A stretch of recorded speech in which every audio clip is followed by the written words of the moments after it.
Hi friends, मुठ्ठल Joshi या व्हिडिओमध्ये आपण MIDC भरतीमध्ये म्हणजे MIDC विभागामध्ये ज्या विद्यार्थ्यांनी अर्ज केले होते त्या विद्यार्थ्यांना फी परत मिळणार आहे। मग ती फी परत मिळवण्यासाठी बँक डिटेल्स MIDCला देणं आवश्यक आहे। मग त्यासाठी MIDCने एक लिंक तयार केलेली आहे। त्या लिंकवर जाऊन तुम्ही बँक डिटेल्स द्यायचे आहेत आणि मग आणि त्यासाठी एक विशिष्ट कालावधी पण दिलेला आहे। तेवढ्या तारखेपर्यंतच ते बँक डिटेल्स द्यावे लागणार आहेत। मग जे विद्यार्थी बँक डिटेल्स देतील त्यांना त्यांच्या खात्यावर किंवा दिलेल्या बँक डिटेल्सवर त्यांनी भरलेली फी वापस मिळणार आहे MIDCकडून। तर आता हे कोणत्या विद्यार्थ्यांना फी वापस मिळणार आहे, कोणत्या तारखेपर्यंत हे बँक डिटेल्स भरायचे आहेत, ही सर्व माहिती आपण या व्हिडिओमध्ये पाहणार आहोत। व्हिडिओ शेवटपर्यंत पहा आणि हे ऑफिशियल नोटिफिकेशन आहे बरं का MIDCचं, तर व्हिडिओ शेवटपर्यंत पहा। या व्हिडिओला सर्वांनी लाईक करा, शेअर करा आणि विठ्ठल जोशी हे आपलं यूट्यूब चॅनल सबस्क्राईब करा। तर या ठिकाणी पाहता महाराष्ट्र औद्योगिक विकास महामंडळाचं हे सूचनापत्र आहे। 3 मार्च 2025लाच हे सूचनापत्र प्रसिद्ध झालेलं आहे आणि संदर्भ आहे महामंडळाचे सूचनापत्र 4/8/2023 आणि हे जर तुम्हाला लेखावर कोशागार रेकॉर्डेड व्हिडिओ कोर्स घ्यायचा असेल तर प्ले स्टोअरवरून विठ्ठल जोशी ॲप डाउनलोड करा आणि लेखावर कोशागार रेकॉर्डेड व्हिडिओ कोर्स विकत घ्या। याच्यामध्ये तुम्हाला 500 रुपये फी आहे, पण 500 रुपयाच्या कोर्समध्ये 700 रुपयाचे कोर्स मोफत दिलेले आहेत, 5 ई-बुक आणि एक टेस्ट सिरीज मोफत दिलेली आहे। तर आता कोणत्या विद्यार्थ्यांना फी वापस मिळणार आहे हे महत्त्वाचं आहे।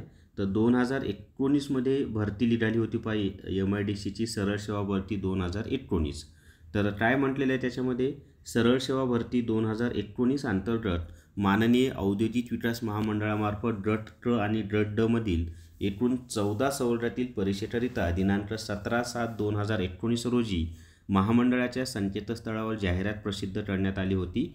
तदनंतर शासन निर्णय क्रमांक 31 ऑक्टोबर 2022 नुसार व 17/7/2019 रोजी प्रसिद्ध केलेल्या जाहिरातीतील अट क्रमांक 35 मधील तरतुदीनुसार शिपाई, मदतनीस व वाहन चालक या सवलतीसाठीच्या परीक्षेची प्रक्रिया रद्द करण्यात आली होती। म्हणजे 3 पद आहेत पहा, शिपाई, मदतनीस आणि वाहन चालक।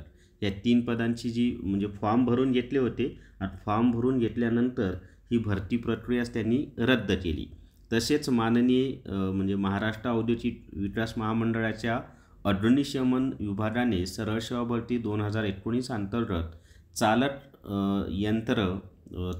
यंत्रचालक, अग्निशमन विमोचक, चालक अग्निशमन, ऑटो इलेक्ट्रिशियन व मदतनीस अग्निशमन या 5 सवलतीसाठी मागवलेल्या अर्जदारांची स्पर्धा परीक्षा होऊ शकलेली नसल्यामुळे महामंडळाने दिनांक 15/10/2019 रोजी प्रसिद्ध केलेल्या जाहिरातील अट क्रमांक 43 मधील तरतुदीनुसार सदर भरती प्रक्रियेमधील परीक्षा प्रक्रिया रद्द करण्यात आली होती। म्हणजे पहा कोणकोणत्या पदांच्या परीक्षा रद्द झाल्या होत्या, तर याच पदाच्या विद्यार्थ्यांना ही फी वापस मिळणार आहे बरं का, ज्यांनी अर्ज केले होते त्यांना।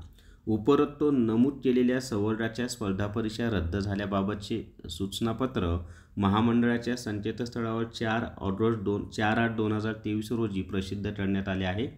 सबब सरळ सेवा भरती 2019 अंतर्गत शिपाई, मदतनीस व वाहन चालक तसेच अग्निशमन विभागातील चालक, यंत्रचालक, चालक अग्निशमन, अग्निशमन विमोचक, ऑटो इलेक्ट्रिशियन व मदतनीस अग्निशमन या पदासाठी ज्या उमेदवारांनी परीक्षा शुल्क भरून अर्ज सादर केले आहेत त्यांना सदर परीक्षा रद्द झाल्यामुळे त्यांचे परीक्षा शुल्क परत करण्यासाठी त्या उमेदवारांकडून त्यांच्या बँक खात्यात तपशील सादर करण्यासाठी महामंडळाच्या www.midcindia.org या संकेतस्थळावर refund.midcindia.org ही लिंक दिनांक 5/3/2025 ते 19/3/2025 या कालावधीत उपलब्ध करून देण्यात येत आहे आणि उमेदवारांनी बँकेचा तपशील सादर करावयाचा कालावधी 5 मार्च 2025 ते 19 मार्च 2025।